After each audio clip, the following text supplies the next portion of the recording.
আসসালামু আলাইকুম। কেমন আছেন সবাই? আজকে চাইনিজের মিক্স ভেজিটেবল রান্না করব। এটা আমি একটু অন্যভাবে রান্না করব। সাধারণত চাইনিজ ভেজিটেবল রান্না করার সময় ভেজিটেবল গুলো আগে থেকে একটু আধা সিদ্ধ করে নিতে হয়। এগুলো আমি সিদ্ধ করব না, সরাসরি রান্না করব।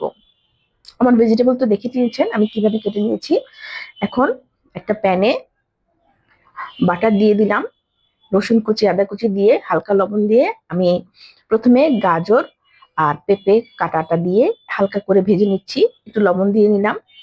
এখন আমি দিয়ে দিচ্ছি স্কোয়াশ, ভালো মতো ভেজে নিব এবং পুরো টাইমটা হাই হিটে থাকবে। দিয়ে দিচ্ছি গোলমরিচের গুঁড়ো। অনবরত নাড়তে থাকবো যাতে এটা নিচে লেগে না যায়।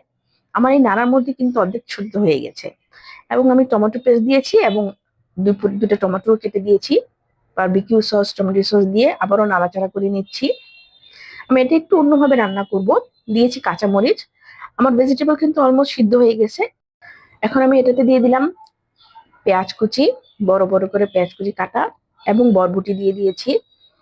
এখন আমি নর্স চিকেন স্যুপের প্যাকেটে 1 কাপ পানিতে পুরো স্যুপের পানিটা গুলে তারপরে আমি এটা ভেজিটেবল উপরে দিয়ে দিব।